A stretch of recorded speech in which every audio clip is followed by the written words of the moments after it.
Anak ini melarang ibunya datang ke acara wisudanya. Assalamualaikum warahmatullahi wabarakatuh. Halo Bunda sahabat Ainun. Semoga Bunda semuanya dalam keadaan sehat dan selalu bahagia ya. Kali ini Ainun akan membawakan cerita tentang Laras.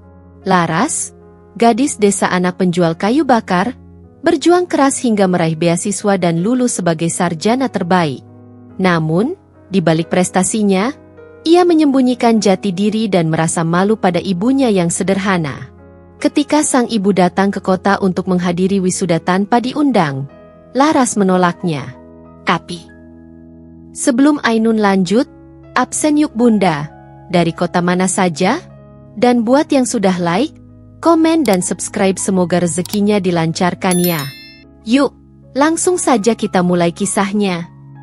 Asap mengepul dari celah-celah atap anyaman daun kelapa yang sudah menghitam dimakan waktu. Aroma kayu terbakar bercampur dengan hawa pagi yang dingin dan lembab, menyelimuti gubuk kecil di ujung desa Sumberjati.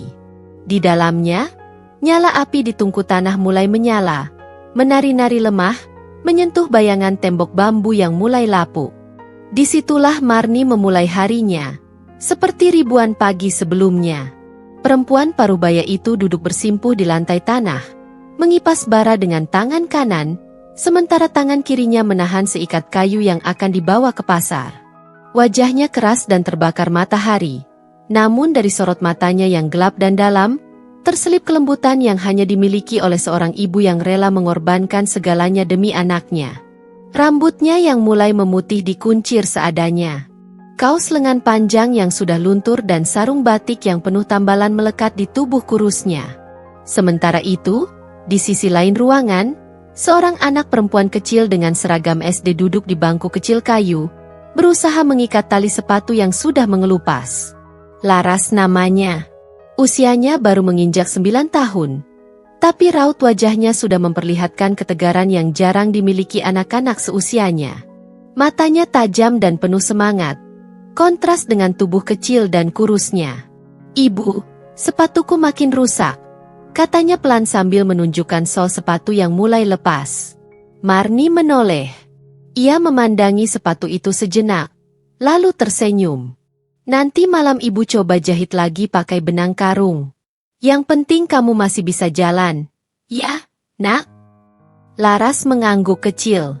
Ia tak berkata apa-apa, tapi senyum tipisnya cukup menjawab. Sudah lama ia terbiasa dengan keterbatasan. Tak ada rengekan atau tuntutan seperti anak-anak lain. Ia tahu, setiap sen yang dikumpulkan ibunya adalah hasil dari peluh yang mengalir sejak fajar hingga petang. Marni berdiri dan mengambil nasi dari panci yang masih hangat di atas tungku. Ia membungkusnya dengan daun pisang, lalu menambahkan sepotong tempe goreng tipis hasil dari sisa kemarin. Dibungkus rapi dengan kertas koran, lalu dimasukkan ke tas sekolah Laras. Bekalnya nggak banyak, tapi cukup untuk anak pintar yang semangat belajar, katanya sambil menyelipkan botol plastik berisi air putih ke samping bekal. Laras tersenyum. Makasih, Bu. Aku akan belajar sungguh-sungguh, biar bisa jadi dokter nanti. Marni berhenti sejenak. Hatinya bergetar tiap kali mendengar kata itu. Dokter. Sebuah cita-cita yang begitu tinggi, begitu jauh dari dunia yang mereka pijak saat ini. Tapi ia tak pernah menertawakan mimpi anaknya. Justru sebaliknya, mimpi itulah yang membuatnya terus bertahan. Kamu pasti bisa, nak, katanya lirih, membelai rambut Laras. Asal kamu nggak berhenti berusaha. Setelah itu, seperti ritual pagi yang tak pernah berubah, Marni mengikat keranjang bambu besar berisi kayu bakar di punggungnya. Asap dari tungku masih melekat di pakaiannya, seolah menjadi bagian dari tubuhnya sendiri. Ia lalu menggandeng tangan Laras dan berjalan keluar rumah, menapaki jalan tanah merah yang basah oleh embun. Udara pagi masih sunyi. Hanya suara burung-burung kecil dan derit daun bambu yang saling bergesek ditiup angin. Mereka melewati sawah yang mulai menghijau, ladang singkong yang baru ditanami, dan rumah-rumah warga yang perlahan mulai membuka jendela. Beberapa orang menyapa Marni dengan anggukan kecil. Pagi, Bu Marni. Mau ke pasar lagi? Tanya seorang bapak tua yang sedang menyiram halaman. Iya, Pak. Sekalian antar Laras ke sekolah? Jawab Marni sambil tersenyum. Tiba di depan sekolah dasar negeri satu-satunya di desa itu, Laras perlahan melepaskan genggaman tangan ibunya. Suasana di gerbang sekolah mulai ramai oleh anak-anak yang berceloteh dengan riang. Namun di antara keriuhan itu, suara ejekan sering muncul seperti duri yang tak kasat mata. Lihat tuh, si Laras datang sama ibunya yang bau asap lagi. Seru seorang anak lelaki, tertawa sinis bersama teman-temannya. Pasti nanti satu kelas jadi bau dapur. Timpal yang lain sambil menutup hidung pura-pura. Laras menunduk, wajahnya memerah, tapi ia tak menangis. Ia sudah terbiasa, tapi tetap saja, setiap ejekan itu seperti goresan tipis yang lambat laun mengikis harga dirinya. Marni menatap anak-anak itu dengan mata tajam, tapi tak berkata apa-apa. Ia hanya berlutut dan menyentuh bahu anaknya. Laras, katanya pelan, orang yang suka mengejek biasanya lupa cara bersyukur. Kamu jangan jadi seperti mereka. Ibu tahu, kamu kuat. Laras menatap ibunya dan mengangguk. Ada genangan air di matanya, tapi ia menahan. Ia menegakkan punggungnya dan melangkah masuk ke halaman sekolah, berjalan melewati anak-anak yang tertawa, dengan langkah kecil tapi penuh harga diri. Marni berdiri di tempatnya, mengamati Laras sampai bayangan kecil itu hilang di balik barisan anak-anak yang sedang bersiap upacara. Ia menarik napas panjang, lalu memutar tubuh, berjalan menyusuri jalan desa dengan keranjang berat di punggungnya. Ia tak tahu bagaimana cara membelikan Laras sepatu baru. Ia tak tahu apakah suatu hari bisa menyekolahkan anaknya hingga perguruan tinggi. Tapi ia tahu satu hal, bahwa dari kayu-kayu bakar inilah ia membangun jembatan menuju mimpi Laras, selapis demi selapis, hari demi hari. Dan meski setiap pagi ia menyatu dengan asap, ia percaya suatu hari anaknya akan menembus langit dengan cahaya. Hari itu, matahari belum benar-benar tinggi ketika Marni berdiri di luar pagar sekolah, menanti bel tanda pulang berbunyi. Tubuhnya tetap dibalut pakaian kerja yang sederhana, sarung coklat tua dan atasan lengan panjang yang telah pudar warnanya. Keranjang kayu bakar masih tergantung di punggung, dan bau asap, seperti biasa, melekat pada tubuhnya, aroma yang tak bisa dicuci habis bahkan oleh hujan deras sekalipun. Ia berdiri di bawah pohon beringin besar, tempat biasa para orang tua menunggu anak-anak mereka pulang. Tapi hari itu, tak ada satupun ibu lain yang menunggui. Hanya Marni. Ia menyeka keringat di pelipisnya, menyunggingkan senyum kecil setiap kali anak-anak mulai keluar satu persatu dari gerbang sekolah. Namun senyum itu perlahan memudar saat ia melihat Laras keluar, bukan dengan langkah bersemangat seperti biasanya, melainkan pelan dan tertunduk. Laras tampak gugup, seperti sedang menghindari sesuatu. Dan saat matanya menangkap sosok ibunya dari kejauhan, ia langsung berhenti. Beberapa anak di dekatnya mulai terkikik pelan. Lalu terdengarlah suara tajam yang menusuk seperti duri. Itu ibumu, Laras? Duh, masih bau asap lagi. Masih juga bawa kayu bakar ke sekolah. Cie, si Laras dijemput sama tukang bakar sampah. Harusnya ibu kamu mandi dulu sebelum kesini. Malu-maluin. Laras mematung. Wajahnya pucat. Matanya beralih dari teman-temannya ke ibunya, yang masih berdiri dengan wajah penuh harap. Ia ingin berlari. Ingin menghilang.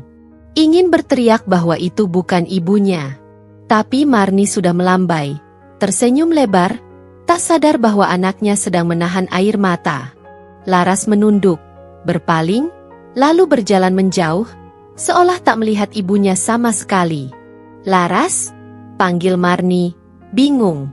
Tapi anak itu tak menjawab. Ia terus berjalan melewati kerumunan anak-anak, mengambil jalur samping sekolah, dan menghilang di balik tembok taman. Marni berdiri terpaku, masih mengangkat tangan dalam lambaian yang tak tersambut. Angin sore meniup ujung kerudungnya yang usang. Dada Marni tiba-tiba terasa kosong. Beberapa jam kemudian, Laras baru tiba di rumah. Napasnya tersengal. Ia memilih memutar lewat jalan pematang sawah, menahan lapar dan haus, hanya demi satu hal, agar tidak bertemu ibunya di depan sekolah. Marni sudah menyiapkan air minum dan sepotong pisang goreng, menunggu di beranda kecil. Tapi Laras hanya melirik sekilas, lalu berjalan masuk ke kamar dan menutup pintu tanpa sepatah kata. "Laras?" panggil Marni lembut. Tak ada jawaban. Hanya diam. Marni duduk di ambang pintu kamar, mengetuk pelan. "Ibu nggak marah kok, kalau kamu lagi capek. Tapi tadi kamu nggak jawab ibu di sekolah. Kenapa, nak?" Hening lagi. Lalu suara lirih terdengar dari balik pintu. "Bu, mulai sekarang, ibu nggak usah jemput Laras lagi, ya?" Jantung Marni tercekat. "Kenapa, sayang? Kan ibu senang bisa jemput kamu." Laras ragu sejenak, lalu berkata dengan nada pelan, tapi tajam. Karena aku malu. Ibu tuh selalu bawa bau asap. Ibu beda sama orang tua lainnya. Bajunya kotor, keranjang kayunya bau. Semua temanku jadi ngeledek aku." Marni diam. Ucapan itu lebih menyakitkan dari luka manapun yang pernah ia terima. Ia merasa seperti api dalam tungku yang tiba-tiba padam. Tercekik. Tak bisa bicara. Hanya memandang pintu yang tertutup di hadapannya, seolah di baliknya, anak yang ia besarkan dengan segala pengorbanan, perlahan menjauh. Air mata mengalir dari sudut matanya, jatuh di lantai tanah yang dingin. Tapi ia tak mengusapnya. Ia tahu, tak akan ada kata yang bisa menjawab luka seperti itu. "Maaf ya, Bu. Aku nggak bermaksud." Suara Laras terdengar pelan, tapi tetap tak membuka pintu. "Tidak apa-apa, nak," jawab Marni akhirnya. Suaranya parau. "Kalau kamu malu, ibu akan mengerti. Ibu akan tunggu kamu di rumah saja." Dan sejak hari itu, Marni tidak pernah lagi menjejakkan kaki ke sekolah Laras. Ia menahan rindu untuk melihat anaknya pulang, menahan keinginan untuk menyambut dengan pelukan dan senyum. Ia hanya duduk di rumah, memandang jam dinding tua, menanti derit pintu dibuka dengan langkah kecil yang ia kenal luar kepala. Namun, yang tak diketahui Laras, setiap siang Marni tetap berdiri jauh di belakang sekolah, di balik pohon kelapa, atau di ladang kecil seberang jalan. Ia mengintip dari kejauhan, memastikan anaknya pulang dengan selamat. Tapi tak sekalipun ia menunjukkan diri. Ia tidak ingin membuat Laras malu lagi. Ia hanya ingin tetap menjadi penjaga diam dari mimpi kecil yang kini mulai menjauhinya. Dan malam-malam pun menjadi lebih sunyi. Marni tetap memasakkan nasi, tetap menyetrika seragam Laras meski dengan arang yang nyaris habis, tetap menambal sepatu yang mulai robek. Tapi ada yang hilang dari rumah kecil itu. Suara tawa Laras yang biasanya memenuhi udara. Laras pun merasa hampa. Setiap kali ia membuka bekal, ia tahu siapa yang memasaknya. Setiap kali ia pulang dan melihat baju sekolah sudah bersih tergantung, ia tahu tangan siapa yang mencucinya. Tapi ia belum siap bicara. Belum siap menatap wajah ibunya yang mulai dipenuhi luka diam. Ia malu, tapi ia juga rindu. Dan di balik semua itu, dua hati yang saling mencintai itu diam-diam mulai saling menjauh, tertutup oleh kabut kesalahpahaman dan luka yang belum bisa diobati. Di pagi yang baru, hanya asap dari tungku tua yang tetap setia naik ke langit, membawa doa seorang ibu yang tak henti berharap. Semoga suatu hari, anaknya kembali memeluknya. Bukan hanya sebagai ibu penjual kayu bakar, tapi sebagai ibu yang tetap dicintai, tak peduli seberapa lusuh dunia memandangnya. Dari balik jendela kamar asramanya yang bersih dan modern, Laras memandang siluet gedung-gedung tinggi yang berkilau diterpa cahaya senja. Di kejauhan, jalanan kota yang tak pernah tidur mengalir seperti sungai cahaya. Mobil-mobil berlalu cepat, klakson bersahutan, dan suara hiruk-pikuk kehidupan malam mulai mengisi udara. Semua terasa jauh berbeda dari kehidupan sunyi di desa Sumberjati. Hari ini genap 2 bulan sejak Laras menginjakan kaki di kota. Ia berhasil lulus SMA dengan nilai tertinggi dan, berkat kerja keras serta beasiswa penuh dari pemerintah daerah, Namanya terdaftar sebagai mahasiswi baru di salah satu universitas terbaik negeri. Ia tak membawa banyak barang dari kampung. Hanya satu koper kecil dan tas punggung yang dulu pernah dijahitkan oleh ibunya. Tapi sejak hari pertama di kampus, Laras tahu satu hal. Di tempat ini, masa lalu harus dikubur dalam-dalam. Jangan sampai muncul ke permukaan. Kamu asalnya dari mana, Ras? Tanya Dinda, teman sekamarnya di asrama, suatu malam saat mereka sedang mengerjakan tugas. Laras tersenyum tipis, tak menoleh. Dari Jawa Tengah. Kampung kecil, nggak terkenal. Tapi aku lama tinggal di rumah nenekku di kota kabupaten, jadi nggak terlalu desa juga, sih. Ia menjawab tanpa ragu. Kebohongan kecil itu sudah sering ia ucapkan. Lama-lama, ia sendiri hampir percaya bahwa hidupnya memang seperti yang ia reka. Di media sosial, Laras tampil sebagai gadis yang cerdas, mandiri, dan dinamis. Foto-foto yang ia unggah hanya yang menampilkan dirinya sedang membaca buku di kafe, berdiskusi dalam kelompok belajar, atau berjalan di taman kota dengan pakaian rapi dan modern. Tak ada jejak kehidupan lamanya. Tak ada foto tungku tanah, tak ada bayangan gubuk reot, dan tentu, tak ada wajah Marni. Beberapa kali, saat rasa bersalah menelusup, ia membuka galeri ponsel dan menemukan foto ibunya yang sedang tersenyum memegang sebakul kayu. Tapi hanya sebentar. Dengan satu ketukan jari, ia menghapusnya. Selesai. Ia tak mau ada yang tahu. Ia tak mau dijuluki anak penjual kayu bakar lagi. Di kota ini, ia ingin dikenal sebagai Laras, mahasiswi pintar dengan masa depan cerah. Bukan Laras yang dulu dicemooh karena bau asap dan sepatu tambalan. Di kampus, Laras cepat beradaptasi. Ia belajar keras, mengikuti organisasi, dan aktif dalam kegiatan mahasiswa. Ia tahu ini adalah tiketnya keluar dari kemiskinan. Ia tak boleh gagal. Ia tak boleh menoleh ke belakang. Namun setiap kali ada acara keluarga mahasiswa, atau teman-teman mengundang orang tua ke kampus saat wisuda semester pendek atau perayaan hari prestasi, Laras selalu punya alasan untuk tidak membawa siapapun. Orang tuaku sibuk, katanya suatu hari saat temannya bertanya. Papamu kerja apa?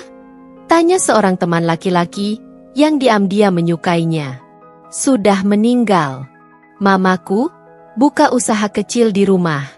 Sering keluar kota buat dagang, jawab Laras, sambil menunduk dan tersenyum hambar.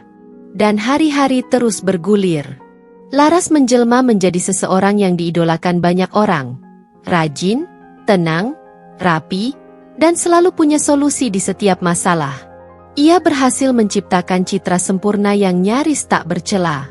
Tapi di balik semua itu, ada malam-malam yang sepi dan sunyi, saat lampu kamar dipadamkan dan hanya cahaya layar ponsel yang menyala. Saat itulah bayangan wajah Marni muncul, tersenyum, memanggil namanya, dan kadang menangis dalam diam. Laras tak pernah menghubungi ibunya. Nomor ponsel Marni masih tersimpan di kontak, tapi ia tak pernah mengetik pesan. Bahkan sekadar, "Apa kabar, Bu?" pun tak pernah. Kalau aku telepon ibu, nanti dia tanya-tanya soal kehidupanku di sini. Aku nggak bisa bohong terlalu banyak. Batinnya menahan perasaan bersalah.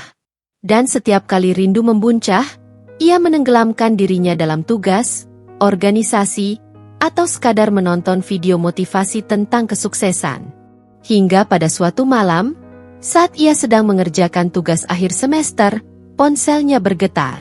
Satu pesan masuk. "Laras, ini ibu. Maaf kalau ibu ganggu. Ibu cuma mau bilang, ibu kangen. Semoga Laras sehat selalu. Maaf kalau ibu pernah bikin kamu malu. Tapi ibu bangga, Nak. Sangat bangga." Laras menatap layar ponsel itu lama sekali. Tangannya bergetar. Dadanya sesak. Tapi ia tak membalas. Ia hanya mematikan layar, meletakkan ponsel di sisi bantal, dan menatap langit-langit kamar yang putih bersih, kosong. Air mata menetes tanpa suara. Sukses memang sedang ia kejar. Nama baik sedang ia bangun. Tapi dalam prosesnya, ia kehilangan bagian penting dari dirinya. Seorang ibu yang pernah membalut lukanya dengan tangan kasar yang penuh cinta. Seorang ibu yang menanggung ejekan agar anaknya bisa berjalan lebih tinggi dari tanah. Di kota ini, Laras tampak bersinar. Tapi cahaya itu diam-diam menelan akar yang dulu menumbuhkannya. Dan di desa sana, seorang ibu tetap setia menyambut pagi dengan tungku kayu dan doa yang sama. Semoga Laras bahagia meski ia tak lagi tahu kabarnya. Suara notifikasi WhatsApp kembali terdengar. Laras yang sedang duduk di kafe kampus, buru-buru menekan tombol volume agar ponselnya diam. Ia tak langsung membuka pesan itu. Ia tahu, seperti pesan-pesan sebelumnya, itu pasti dari satu nomor yang sudah sangat dikenalnya. Nomor yang kini terasa seperti bayangan yang selalu mengikutinya. Laras, ibu masak opor kesukaanmu. Mau ibu kirim? Laras hanya membaca sepintas. 2 centang biru muncul. Tak ada balasan. Dinda, teman sekamarnya, duduk di seberang meja. Siapa? Ras? Tanyanya sambil menyeruput es kopi. Laras buru-buru mengunci layar dan tersenyum tipis. Ah, enggak, cuma saudara jauh di kampung. Ia berbohong. Ponselnya kemudian ia masukkan ke tas, seolah ingin menyingkirkan sesuatu yang mengganggu. Tapi di dalam dadanya, perasaan bersalah menggumpal seperti batu. Menyesakan. Pesan-pesan itu datang hampir setiap minggu, kadang lebih sering. Ada yang berisi doa-doa pendek, ada pula foto makanan yang baru dimasak Marni dengan caption polos. Kalau kamu pulang, ibu masakin ini ya. Kadang disusul voice note berdurasi 1 menit yang berisi suara lembut Marni menyampaikan rindu, memberi kabar bahwa atap dapur sudah mulai bocor, atau sekadar mengingatkan Laras untuk makan dan jangan begadang. Tapi semua pesan itu, tanpa kecuali, hanya berhenti pada centang biru. Seperti suara yang menggema di dinding batu. Terdengar, tapi tak pernah dijawab. Suatu hari, Laras mendapat paket dari ekspedisi. Ia heran karena tak merasa memesan apapun. Saat kotak kardus itu dibuka, aroma rempah dan daun pisang menyeruak.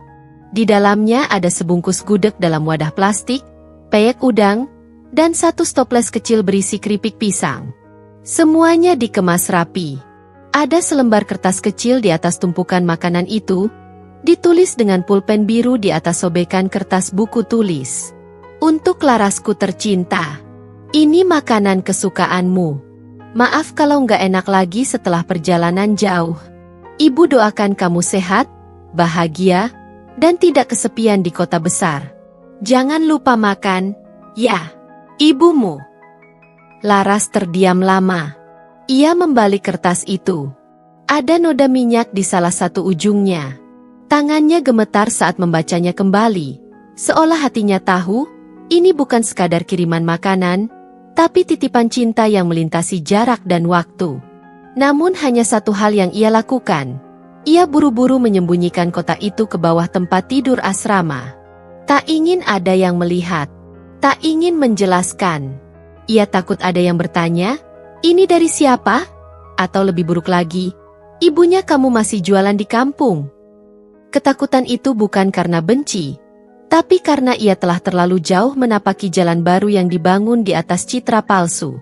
Dunia Laras yang sekarang berdiri rapuh di atas kebohongan yang semakin tinggi. Dan Marni, ibunya sendiri, adalah satu-satunya bukti bahwa semua itu bisa runtuh sewaktu-waktu. Di sisi lain, di rumah kecil yang tak pernah direnovasi, Marni masih setia menulis pesan. Ia belajar voice note dari anak tetangga. Belajar video call meski sering bingung bagaimana memencet tombolnya. Ia menabung untuk biaya kirim paket, memilih beras murah agar bisa beli keripik pisang mentah. Semua itu ia lakukan bukan karena ingin membebani Laras, tapi karena rindu yang tak bisa ditahan lebih lama. Kadang saat Laras tak membalas selama berminggu-minggu, Marni duduk sendiri di depan tungku, memeluk lutut, bertanya dalam hati, apa aku terlalu sering mengganggunya? Apa aku sudah jadi beban dalam hidupnya? Ia tak pernah mendapat jawaban. Tapi ia juga tak berhenti berharap. Dalam diam, ia mencatat di kalender dinding, melingkari tanggal-tanggal tertentu, Laras ujian akhir, hari ulang tahun Laras, jatuh tempo beasiswa. Semua ditulis dengan pensil tumpul, agar ia tahu kapan harus lebih banyak berdoa. Pada malam ulang tahun Laras yang ke-21, Marni mencoba menelepon lewat video call. Ia memakai daster terbaiknya, mengoles bedak tipis di wajah, dan menyisir rambut yang mulai memutih. Panggilan itu hanya berdering. Tak diangkat. Laras melihat nama, Ibu, menyala di layar. Tapi ia menekan tombol merah. Beberapa menit kemudian, satu pesan masuk. Maaf ya kalau ibu ganggu. Ibu cuma ingin lihat wajahmu sebentar saja. Tapi nggak apa-apa, mungkin kamu sedang sibuk. Selamat ulang tahun, Nak. Semoga panjang umur, sehat, dan diberi banyak kebahagiaan. Maaf ya kalau ibu belum bisa kasih kado apa-apa selain doa. Laras membaca pesan itu di bawah selimut.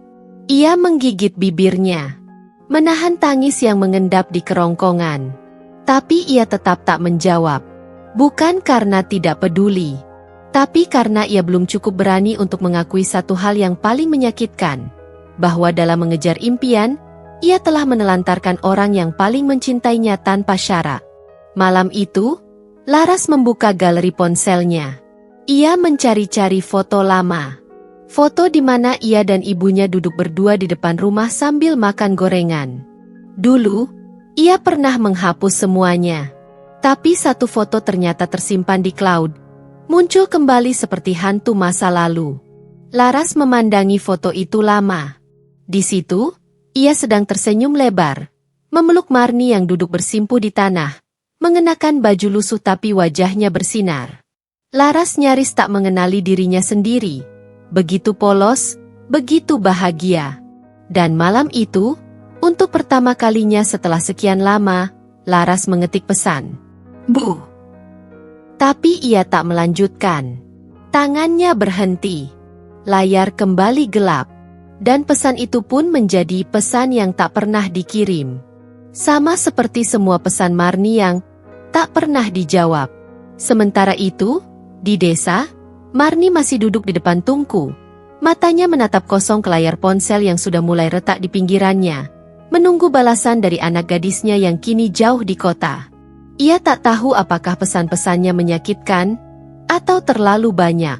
Tapi ia tahu satu hal, seorang ibu tidak pernah berhenti mencintai, bahkan jika cintanya hanya bisa dibalas dengan sunyi. Selamat, Laras. Kamu lulus dengan predikat cum laude dan jadi lulusan terbaik fakultas. Ucap dosen pembimbingnya sambil tersenyum hangat, menepuk ringan bahu Laras. Ruangan itu terasa seperti melayang. Kata-kata itu menggema di benaknya, seperti gema doa-doa masa kecil yang dulu ia ucapkan dalam gelap malam, di bawah atap bocor rumahnya. Tapi kali ini, tidak ada suara hujan. Tidak ada suara kayu terbakar di tungku. Hanya udara dingin ruangan ber-AC dan aroma kertas-kertas resmi. Laras tersenyum.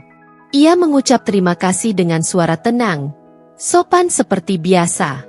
Tapi di dalam dadanya, sesuatu bergetar, bukan karena haru, melainkan karena ada ruang kosong yang tiba-tiba terasa terlalu luas untuk disangkal.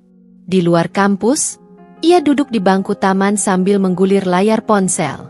Grup alumni sudah ramai dengan pembicaraan soal wisuda, sewa kebaya, makeup artis, dan fotografer profesional. Sebagian bahkan memesan satu paket khusus.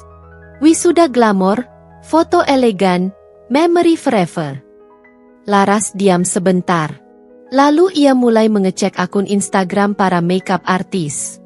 Menelusuri feed fotografer-fotografer kampus ternama. Ia menyimpan beberapa kontak, lalu mulai membandingkan harga dan paket. Semuanya terasa penting. Teramat penting. Ia menghabiskan malam-malamnya dengan mencocokkan warna gaun dengan tone kulitnya. Ia datang ke salon untuk berkonsultasi soal gaya rambut. Bahkan memilih sepatu dengan teliti. Harus tinggi, tapi tetap nyaman untuk berdiri di podium.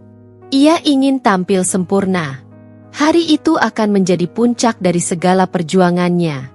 Namun satu hal tak ia lakukan, memberitahu ibunya. Pesan terakhir dari Marni, yang masih belum ia balas, sudah terkubur di antara notifikasi-notifikasi baru. Konfirmasi pembayaran makeup artis, reminder fitting gown, dan notifikasi diskon dari e-commerce. Tak pernah sekalipun ia menulis, "Bu, aku lulus. Aku akan wisuda." Karena ia tahu, jika ia menulis itu, ibunya akan datang. Dan Laras belum siap menghadapi kemungkinan itu. Ia bisa membayangkan Marni datang dengan baju sederhana, menenteng tas kain, mungkin membawa bekal sendiri karena tak tahan harga makanan di kota. Ia bisa membayangkan wajah ibunya berseri-seri di antara para tamu undangan yang memakai batik mahal, perhiasan berkilau, dan parfum berkelas. Laras membayangkan semua itu, dan merasa takut. Takut semua yang ia bangun selama ini runtuh dalam satu hari. Ia bahkan sudah membuat rencana dengan Dinda dan teman-temannya untuk berfoto bersama usai wisuda. Mereka sepakat menyewa studio khusus, dengan tema, perempuan cerdas masa kini. Tak ada kursi untuk ibu. Tak ada tempat untuk masa lalu. Seminggu sebelum hari wisuda, panitia kampus meminta para mahasiswa mengisi formulir tamu. Laras membaca kertas itu pelan. Ada kolom, orang tua wali yang akan hadir. Ia menatap kolom kosong itu lama sekali. Pena di tangannya menggantung di udara. Akhirnya, ia menulis satu nama fiktif, Yuli Astuti Wali, kerabat. Laras tahu, ia baru saja menghapus nama ibunya dari salah satu momen paling berharga dalam hidupnya. Sementara itu, di desa, kabar kelulusan Laras belum sampai ke telinga Marni. Ia tetap bangun pagi, menyalakan tungku, menganyam daun pisang, dan memanggul bakul kayu untuk dijual ke pasar. Tapi ada sesuatu yang membuatnya resah. Perasaannya gelisah akhir-akhir ini. Mimpi-mimpi Laras sering datang, berdiri jauh di ujung jalan, tersenyum tapi tak bicara apa-apa. Kadang ia bertanya pada dirinya sendiri, apa anakku sudah lulus? Apa dia akan wisuda? Apa dia bahagia? Tapi tak ada jawaban. Laras tak pernah memberi kabar. Tak ada pesan, tak ada panggilan, tak ada surat. Namun Marni tetap menabung. Ia menyisihkan uang receh dari hasil jualan untuk berjaga-jaga. Siapa tahu Laras butuh uang untuk membeli jas atau menyewa toga. Ia bahkan diam-diam menjahit sendiri baju terbaik dari kain lama yang pernah ia beli saat panen raya dulu. Sederhana, tapi bersih. Dengan renda kecil di lengan. Kalau Laras undang, ibu harus tampil pantas, bisiknya saat bercermin. Ia masih percaya, masih berharap. Hari wisuda tiba. Gedung megah kampus penuh dengan tamu. Karangan bunga berjejer di luar. Suara pengumuman menggaung dari pengeras suara. Mahasiswa dengan toga berbaris, wajah mereka berseri. Lampu kamera menyala di mana-mana. Laras berdiri dengan tegap. Toga dan selendang bertuliskan, cum laude, tergantung di bahunya. Riasan wajahnya sempurna. Kamera menangkapnya dari berbagai sudut. Ia menerima penghargaan di atas podium dengan senyum rapi dan tepuk tangan meriah. Tapi di antara ratusan kursi tamu, tak ada satupun yang ia pandangi dengan rasa memiliki. Teman-temannya melambaikan tangan ke orang tua masing-masing. Ada yang menangis haru, ada yang berlari memeluk ibunya. Sementara Laras berdiri sendiri. Mewah, tapi sepi. Fotografer terus mengambil gambar. Klik, klik.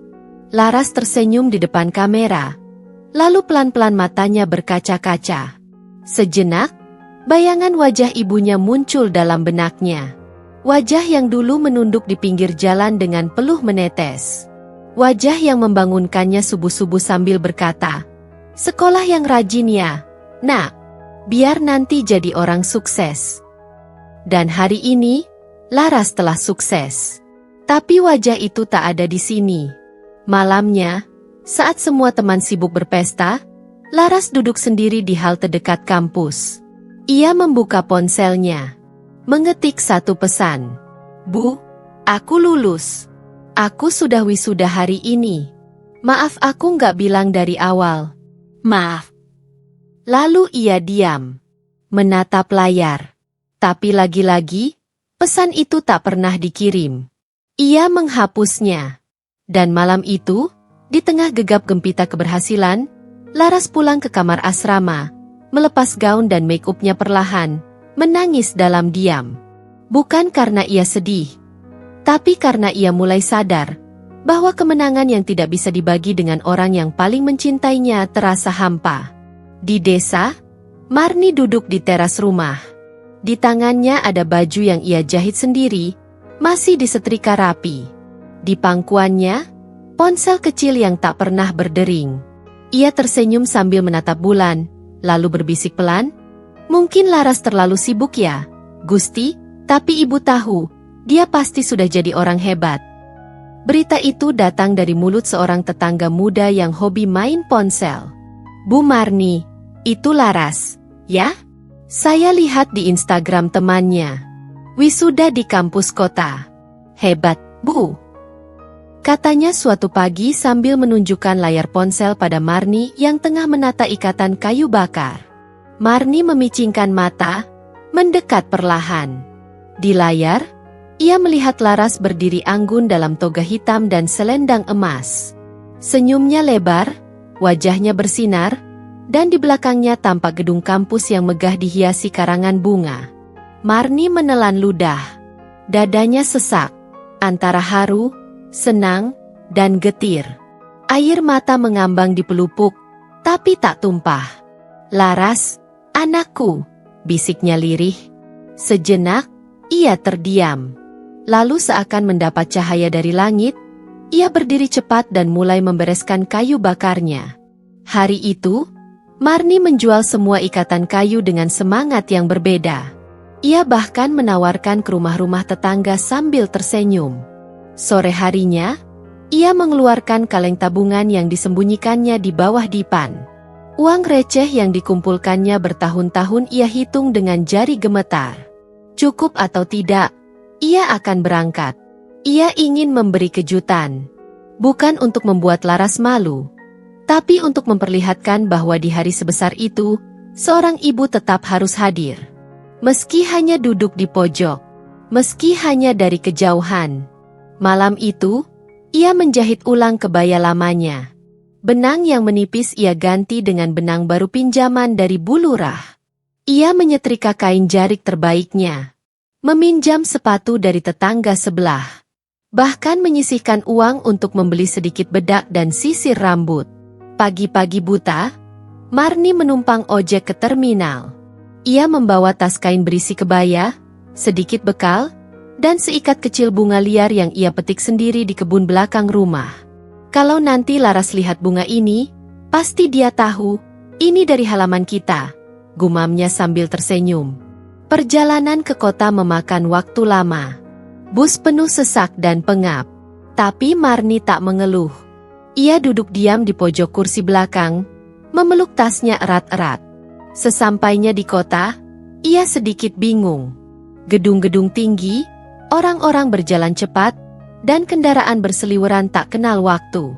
Tapi ia bertanya pada satpam, pada penjual kaki lima, dan akhirnya ia berdiri di depan gerbang kampus besar, tempat Laras belajar selama ini.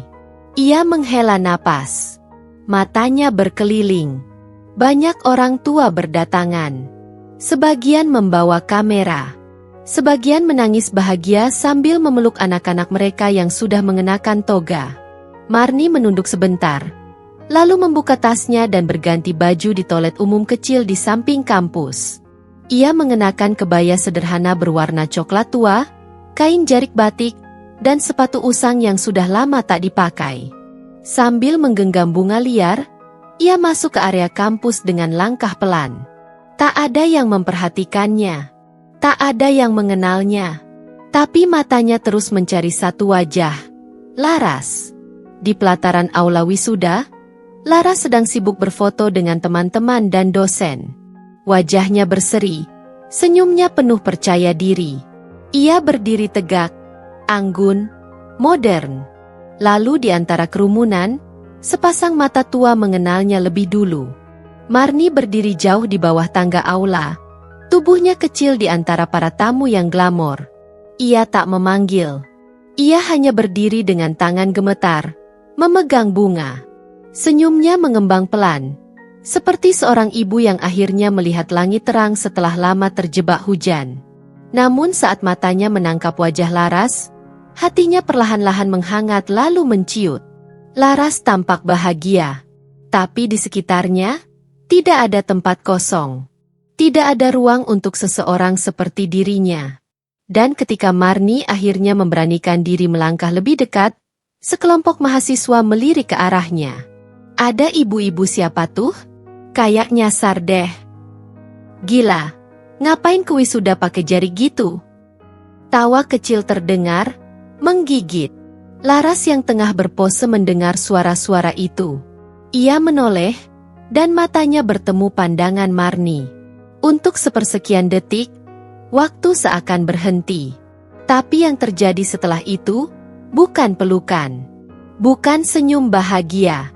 Bukan sapaan hangat. Laras memalingkan wajah. Cepat. Seolah tak kenal. Seolah ibu itu hanya orang asing yang mengganggu kemegahan momen hidupnya. Marni berdiri kaku. Tangan yang memegang bunga perlahan turun. Ia tak marah. Tak berkata apa-apa.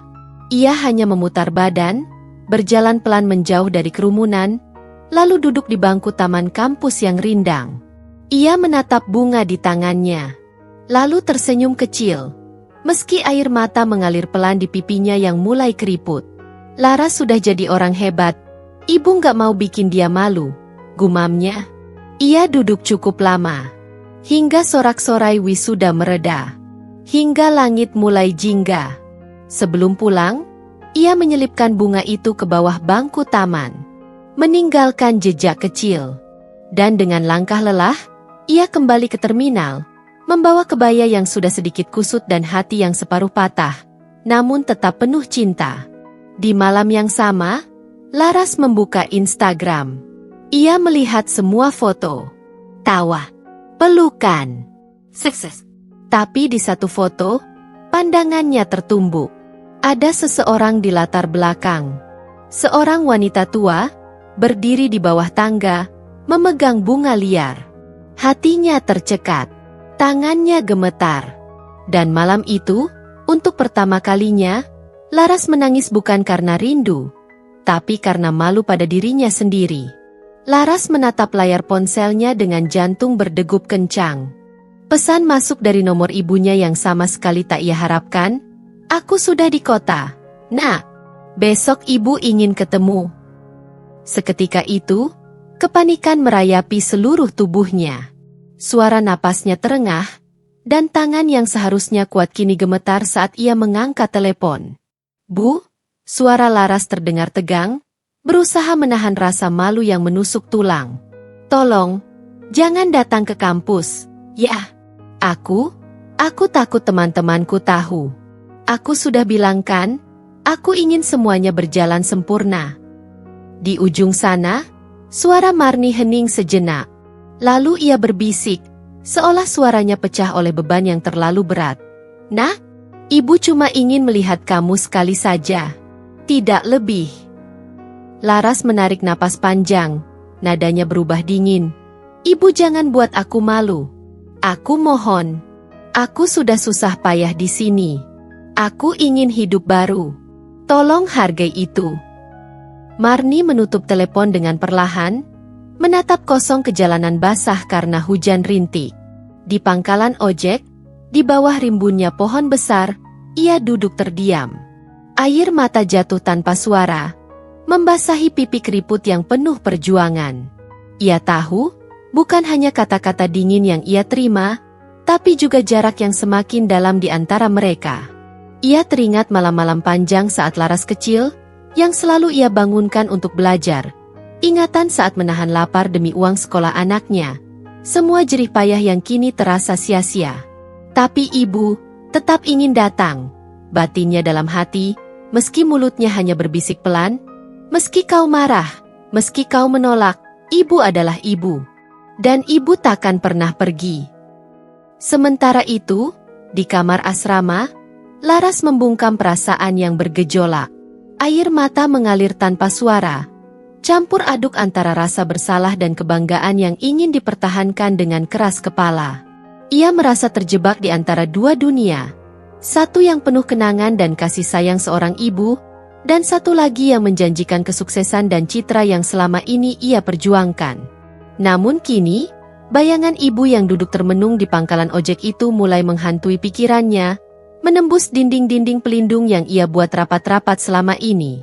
Laras sadar, dalam keangkuhan dan keinginannya untuk diterima, ia mulai kehilangan sesuatu yang jauh lebih berharga daripada gelar akademik yang ia raih. Sesuatu yang bernama cinta seorang ibu. Lampu sorot menyinari panggung auditorium besar itu. Sorak-sorai memenuhi ruangan, menggema bersama nama-nama yang dipanggil satu persatu ke depan. Musik orkestra lembut mengiringi langkah para wisudawan, menambah suasana sakral dari hari yang seharusnya menjadi puncak dari perjuangan bertahun-tahun. Laras berdiri di barisan paling depan, toga hitamnya rapi, selempang emas melintang di dadanya dengan tulisan, lulusan terbaik Fakultas Kedokteran. Di wajahnya, tersungging senyum yang sempurna. Senyum yang dilatih berhari-hari. Senyum yang disiapkan untuk kamera, untuk teman-teman, untuk para dosen, dan untuk dunia yang menyaksikannya dari kejauhan. Saat namanya dipanggil, riuh tepuk tangan terdengar. Bahkan dekan berdiri menyambutnya. Ia naik ke panggung dengan langkah mantap, menunduk sedikit memberi hormat, lalu menerima penghargaan dari rektor. Blitz kamera menyala-nyala, mengabadikan momen itu dari berbagai sudut. Ia tersenyum. Senyum itu tercetak jelas di layar lebar di belakang panggung. Sempurna, elegan, sukses. Namun, tak ada satupun yang tahu bahwa di balik senyum itu, ada rongga besar di dadanya yang menggigil. Setelah prosesi, aula berubah menjadi tempat pesta. Balon-balon warna emas dan putih memenuhi udara. Di sudut-sudut ruangan, meja-meja saji penuh makanan mewah tersusun rapi. Musik lembut mengalun, menyatu dengan tawa dan pelukan. Teman-teman Laras berlarian ke pelukan ibu dan ayah mereka. Beberapa bahkan membawa nenek dan kakek. Ada yang menangis sambil berkata, "Terima kasih sudah percaya padaku." Ada yang berfoto keluarga dengan gaun indah dan jas mewah, lengkap, bahagia. Laras berdiri di tengah ruangan, sendirian. Tangan kirinya memegang piagam. Tangan kanannya menggenggam ponsel yang sudah beberapa kali bergetar, tapi tidak ia buka. Ia tahu siapa pengirimnya. Ia tahu bahwa di balik semua ini, ada seorang wanita tua yang mungkin masih menunggu di sudut kota yang jauh dari keramaian. Rasanya seperti berdiri di atas panggung yang megah, tapi jiwanya tertinggal di pangkalan ojek, di bawah pohon besar yang rindang, di mana seorang ibu menanti dengan mata sembab dan harapan yang perlahan mengering. Beberapa temannya datang menghampiri. "Laras, ayo foto bareng," seru Siska, sahabatnya sejak awal kuliah. Laras tersenyum lebar. Mereka berfoto, berpelukan, dan bergurau. Tapi setiap tawa yang keluar terasa seperti tempelan palsu. Ia merasa seperti aktor dalam hidupnya sendiri. "Ayah dan ibumu mana, Ras?" tanya teman lain sambil menyeka air mata usai berpelukan dengan orang tuanya. Laras terdiam sejenak. Jantungnya berdetak tak karuan. Ibu nggak bisa datang," jawabnya pelan, berusaha terdengar wajar. "Ada urusan di kampung." "Oh, sayang banget. Padahal kamu lulusan terbaik." "Loh?" kata temannya polos. Laras hanya mengangguk. Ada sejumput perih di dadanya. Bukan karena ucapan itu, tapi karena kebohongan yang terpaksa ia pertahankan. Ia tahu, ibunya bisa saja ada di ruangan ini. Bahkan mungkin sekarang sedang melihatnya dari balik jendela aula, tapi tak berani masuk. Setelah semuanya usai, saat aula mulai sepi dan cahaya sorot mulai dimatikan, Laras duduk di bangku deret belakang, memandang panggung yang kini kosong. Di tangannya, piagam kehormatan itu terasa lebih berat dari biasanya. Ia membuka ponsel. Puluhan pesan belum terbaca. sebagian dari teman, sebagian dari dosen. Tapi ada satu nama yang membuatnya berhenti. Ibu. Selamat ya, Nak. Ibu lihat Laras cantik sekali pakai toga. Ibu di taman dekat kampus. Kalau Laras sempat, ibu ingin peluk sebentar. Ibu sudah di terminal. Mau pulang. Ibu bangga sekali punya anak seperti kamu. Laras menatap layar lama sekali. Tangannya mulai bergetar. Ia menekan tombol balas, tapi jemarinya terhenti di huruf pertama. Ia menekan hapus. Kemudian mencoba lagi. Namun air matanya mulai jatuh, menodai layar ponsel. Ia menangis. Bukan tangisan ringan yang bisa diseka dengan tisu sekali usap, tapi tangisan dalam, tangisan penyesalan yang menyesakkan paru-paru dan menyesakkan hidup. Ia baru sadar, tak ada tepuk tangan di dunia yang bisa menandingi tepukan lembut tangan ibu di punggungnya. Tak ada kamera yang bisa mengabadikan makna cinta yang tak bersyarat. Tak ada panggung yang cukup tinggi untuk mengangkat kasih seorang ibu yang selama ini ia injak demi citra diri. Senyumnya memang terukir indah di layar besar panggung. Tapi hatinya, kos Laras sunyi ketika ia tiba sore itu. Cahaya matahari condong ke barat, menembus kisi-kisi jendela dan menumpuk sebagai bayang-bayang redup di dinding kamar.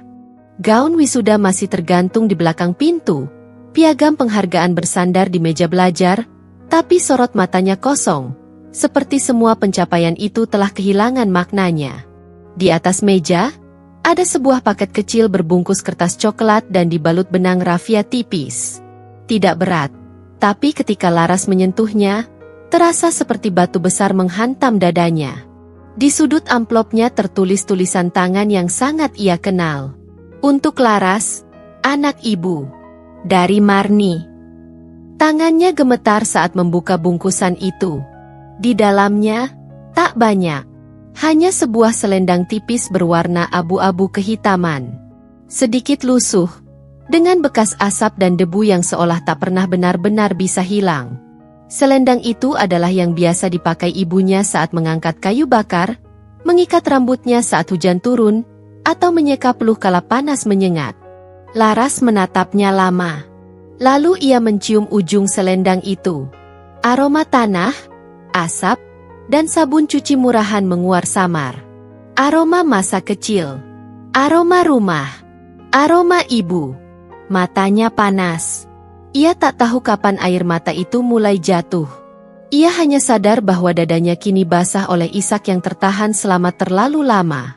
Ia memeluk selendang itu seperti memeluk tubuh ibunya, yang kini entah ada di mana. Laras menyalakan ponsel. Di antara notifikasi yang tak penting, ada satu pesan suara dari ibunya. Durasi, 46 detik. Dengan jantung berdebar, ia tekan play. Laras, nah maaf kalau ibu memalukan.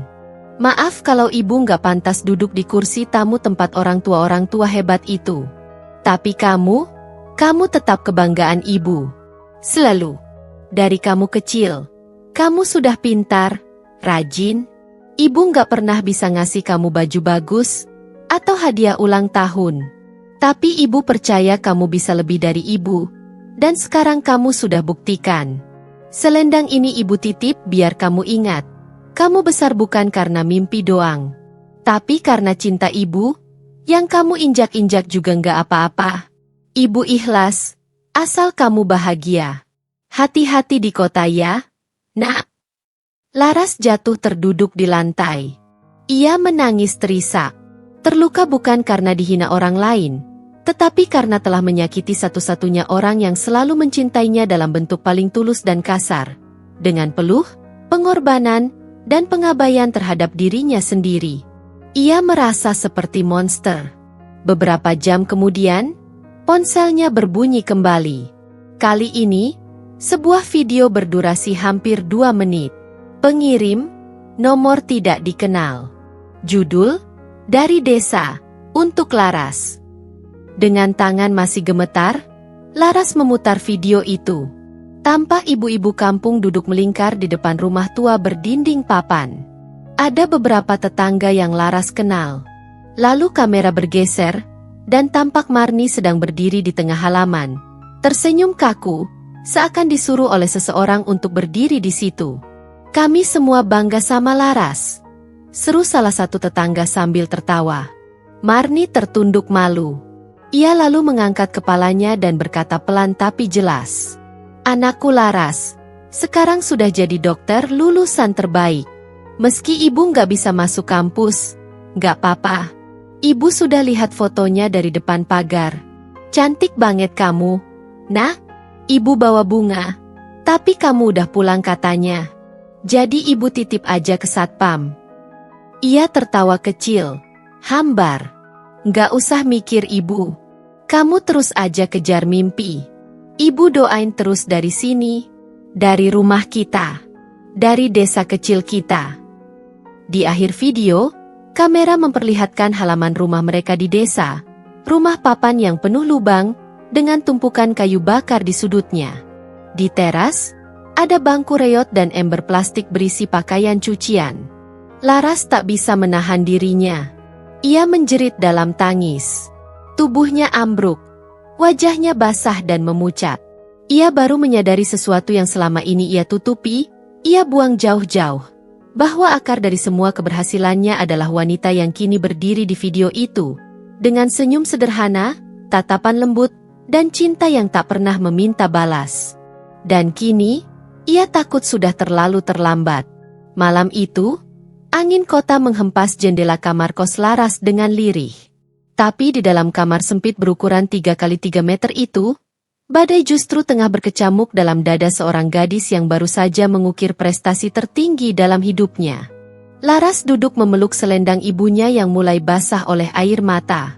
Suara ibunya dalam voice note itu terus bergema di telinganya, seolah menjadi hantu yang mengepung pikirannya. Setiap kata, setiap jeda napas, setiap getar pelan di akhir kalimat, mengguncang hatinya lebih dari apapun. Matanya bengkak, bibirnya gemetar. Ia teringat potongan-potongan masa lalu yang selama ini ia tekan dalam-dalam, yang ia kubur di balik ambisi dan cita-cita. Ia ingat saat kecil, tubuhnya panas tinggi dan ibunya menggendongnya ke puskesmas sejauh 2 kilometer dengan kaki telanjang karena tak punya ongkos ojek. Ia ingat ketika ibunya hanya makan nasi dan garam selama 3 hari berturut-turut, agar bisa membayar SPP-nya yang menunggak. Ia ingat musim hujan paling dingin yang pernah ia lalui di SD, ketika ia hanya memiliki satu seragam kering karena yang lain belum sempat dijemur, dan ibunya rela tidur tanpa selimut karena menyelimuti Laras dengan tubuhnya sendiri. Ia ingat doa-doa yang dibisikkan ibunya setiap malam, di sudut rumah kayu reot yang hanya diterangi lampu minyak, sambil memeluk foto kecil Laras yang ia tempel di dinding dengan isolasi bening. Ia ingat semua itu. Dan kini semuanya terasa seperti tusukan belati yang menyayat bertubi-tubi, tanpa sempat memberikan jeda untuk bernapas. Tangis Laras tak henti-hentinya. Suaranya tercekat, dan tubuhnya gemetar hebat.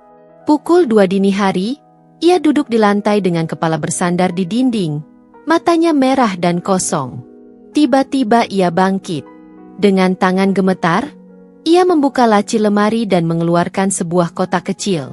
Di dalamnya tersimpan tumpukan surat-surat lama dari ibunya, tulisan tangan yang dulu ia abaikan saat SMA, surat-surat berisi harapan dan doa, ditulis di kertas bergaris, kadang dengan tinta luntur oleh air.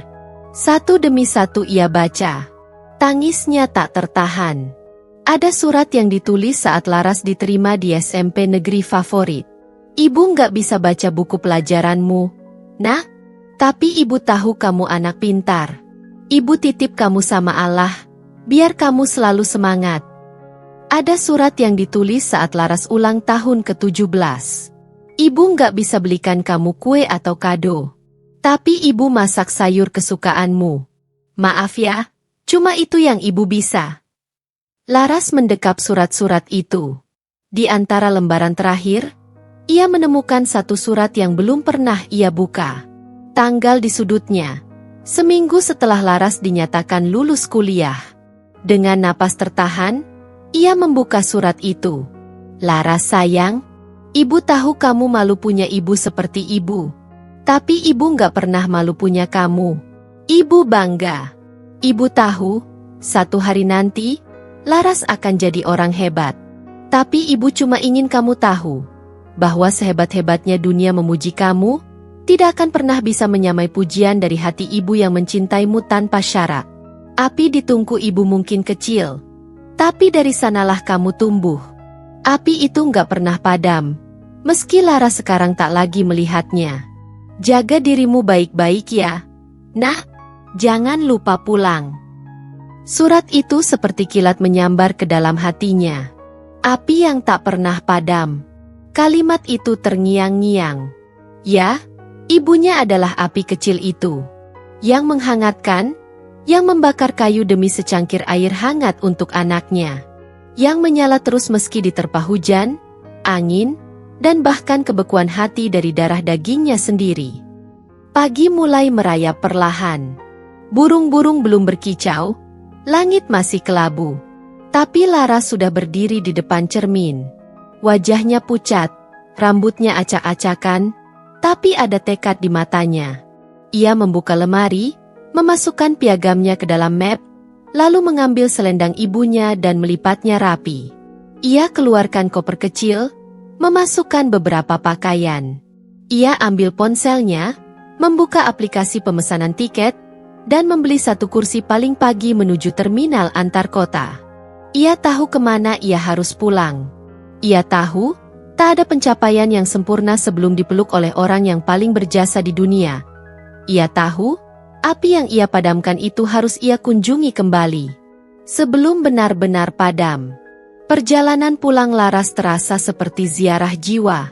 Bus ekonomi yang ia tumpangi berguncang pelan menembus jalan-jalan berlubang, melewati hamparan sawah yang terbakar matahari pagi, dan pepohonan jati yang daunnya mulai mengering. Tak ada piagam dalam tasnya. Tak ada toga yang disampirkan di bahu. Hanya koper kecil dan sebuah selendang tua yang ia genggam erat di pangkuannya. Seolah menjadi jembatan rapuh antara masa lalunya dan masa depan yang baru akan ia bangun. Ia duduk di kursi dekat jendela, menatap keluar dengan mata sembab. Di kaca, pantulan dirinya tampak jauh lebih tua dari usianya. Matanya lelah, tapi dalam diamnya, ada tekad baru yang menyala pelan. Tekad untuk kembali. Untuk memperbaiki. Untuk memeluk luka yang dulu ia tinggalkan dengan angkuh. Bus berhenti di terminal kecil desa itu sekitar pukul 10 pagi. Udara panas dan berdebu menyambutnya. Bersama dengan suara klakson becak dan ibu-ibu pasar yang menjajakan dagangan. Kaki Laras gemetar saat menginjak tanah desa yang sudah hampir 2 tahun tak ia pijak. Ia berjalan kaki menyusuri jalan tanah yang ia hafal luar kepala, kini tertutup ilalang yang tumbuh liar. Rumah-rumah tua berdiri tenang di sisi jalan. Beberapa tetangga menatapnya dengan pandangan campur aduk, heran, kagum, dan ragu. Mereka tentu mengenal Laras, anak sematawayang Marni si penjual kayu, yang katanya kini sudah jadi sarjana dari kota. Langkahnya terhenti di depan rumah papan yang begitu akrab dan menyakitkan dalam satu waktu. Atap sengnya masih bocor, dindingnya masih miring, dan di depan teras ada 2 tumpukan kayu yang baru dibelah, rapi tersusun seperti dulu. Laras berdiri kaku. Matanya menatap rumah itu lama sekali sebelum tangannya terangkat, mengetuk pintu pelan. Tak lama, daun pintu dibuka.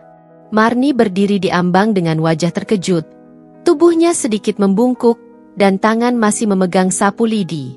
Matanya membelalak, dan mulutnya terbuka seolah tak percaya pada penglihatannya. Laras? Laras tak berkata apa-apa. Ia hanya menjatuhkan kopernya, dan dalam sekejap memeluk ibunya erat, erat sekali. Seperti anak kecil yang takut kehilangan satu-satunya pelindung dalam hidupnya. Bu, maaf, isaknya pecah. Maaf banget, Bu. Marni berdiri kaku beberapa detik, lalu perlahan membalas pelukan itu. Tangannya gemetar saat mengusap kepala anaknya.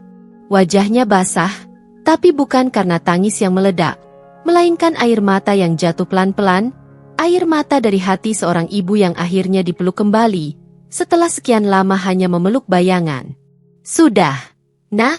Sudah pulang ya? Sudah pulang? Mereka duduk di dapur. di depan tungku kecil yang masih hangat, dengan arang setengah padam. Udara bau asap, seperti dulu. Laras menatap dinding dapur yang hitam gosong, lalu menatap tangan ibunya yang kasar dan dipenuhi luka lama yang mengeras menjadi kapalan. "Ibu masak tadi pagi," ucap Marni pelan, suaranya sedikit serak. "Gak tahu kenapa. Ibu kepikiran kamu. Masak sayur bening sama tempe goreng, kayak dulu." Laras menunduk, tak kuasa menatap ibunya. "Bu, aku gak bawa piagam, gak bawa toga. Aku gak layak bawa apa-apa itu sebelum ibu yang pertama kali aku peluk." Marni hanya tersenyum, lalu mengangguk. "Aku nyesel, Bu. Dulu aku malu. Aku nutupin siapa ibu, dari siapa aku datang. Tapi sekarang, aku gak akan pernah lagi," ucap Laras dengan suara gemetar. "Mulai sekarang, aku mau dunia tahu bahwa aku ini anak dari perempuan paling hebat di dunia. Aku anak penjual kayu bakar yang rela jadi batu pijakan buat aku bisa terbang." Tangis mereka meledak bersamaan. Di dapur itu, di balik bau asap dan tumpukan kayu yang menanti dibelah, dua perempuan saling memeluk luka yang lama dipendam. Tak ada pengakuan dari dunia luar, tak ada tepuk tangan. Tapi di ruang sempit itu, ada rekonsiliasi paling agung antara anak yang tersesat dalam ambisi dan ibu yang tak pernah berhenti menunggu. Dan di tungku itu, api tetap menyala. Masih kecil, tapi cukup hangat untuk menghidupkan rumah dan hati yang nyaris beku. Pagi itu, halaman rumah Marni yang biasanya hanya dilewati ayam dan embusan angin desa, berubah menjadi sebuah panggung kecil. Langit biru bersih menaungi tanah yang belum beraspal, di mana beberapa kursi plastik warna-warni disusun seadanya, berjejer rapi di bawah pohon mangga tua yang menaungi sebagian halaman. Beberapa tetangga berdatangan, membawa anak-anak mereka, mengenakan baju terbaik yang mereka punya. Tak ada karpet merah, tak ada lampu sorot, tak ada musik orkestra atau deretan kamera profesional. Tapi ada sesuatu yang jauh lebih tulus. Senyum-senyum kagum, haru yang tak terbendung, dan bisik-bisik lirih. "Itu Laras, anak Bu Marni yang jadi sarjana." Di depan rumah kayu yang sudah puluhan tahun menjadi saksi bisu perjuangan hidup mereka, Laras berdiri dengan mengenakan toga hitam dan topi segi empat. Toga yang semestinya ia pakai di panggung besar universitas ternama, kini ia kenakan di sini, di tempat di mana mimpi itu sebenarnya dimulai. Bukan di gedung megah, tapi di rumah dengan dinding papan, bau asap kayu, dan kasih sayang seorang ibu yang tak pernah habis. Marni berdiri canggung di sebelahnya. Ia mengenakan kebaya sederhana warna krem, rambutnya disanggul rapi, tapi tangannya tetap kasar, kulitnya tetap gelap terbakar matahari. Beberapa tetangga menitikan air mata melihat perempuan itu berdiri di sana, di samping anak gadisnya yang kini telah jadi sosok membanggakan. Laras mengambil medali emas kecil dari kantong bajunya, menggenggamnya erat, lalu perlahan menyematkannya ke leher ibunya. Suasana hening. Hanya terdengar suara dedaunan bergesekan pelan. Kemudian, dengan suara lantang namun gemetar karena emosi, Laras berbicara. "Hari ini bukan tentang aku. Hari ini tentang perempuan luar biasa yang selama ini berdiri di belakangku, atau lebih tepatnya, menopangku. Ibu, penjual kayu bakar, yang tak pernah lelah menyalakan api di dapur, bahkan saat tubuhnya menggigil kehujanan dan perutnya kosong. Dialah alasan aku bisa berdiri di sini. Dialah guru pertamaku. Dialah universitas kehidupanku. Dulu aku malu, tapi hari ini, aku ingin dunia tahu. Inilah ibu yang membuatku lulus. Penjual kayu bakar yang membakar semangat hidupku." Air mata jatuh tak terbendung. Marni menutup mulutnya dengan tangan, menahan haru. Laras memeluknya erat, diiringi tepuk tangan dari para tetangga yang berdiri dan menyeka mata mereka. Di kursi paling depan, seorang ibu tetangga berbisik kepada anaknya. "Lihat itu, Nak. Sarjana yang sesungguhnya adalah dia yang tidak pernah melupakan dari mana dia berasal." Hari itu Laras tidak hanya memulihkan hubungan dengan ibunya, tapi juga berdamai dengan dirinya sendiri. Ia menyalakan ulang api cinta dan penghargaan yang dulu sempat ia padamkan karena gengsi dan ambisi buta. Ia sadar, kesuksesan bukan soal panggung besar atau tepuk tangan mewah. Kesuksesan adalah saat kita mampu kembali pulang, menunduk dengan hormat pada akar kita, dan mengucap terima kasih kepada mereka yang setia menyiram mimpi kita bahkan saat kita tak melihatnya. Beberapa minggu kemudian, kisah Laras dan ibunya viral di media sosial. Banyak yang terinspirasi. Beberapa organisasi sosial mengundang Laras untuk berbicara. Tapi kali ini, ia selalu datang dengan ibunya. Ia tak lagi menutupi latar belakangnya. Ia mengangkatnya tinggi, sebagai bukti bahwa cinta tulus dan pengorbanan seorang ibu bisa mengalahkan segalanya. Dan di setiap pidatonya, Laras selalu menutup dengan kalimat yang kini menjadi identitasnya. Saya anak penjual kayu bakar. Tapi dari api kecil di tungku dapur itulah, semangat saya menyala sampai ke langit.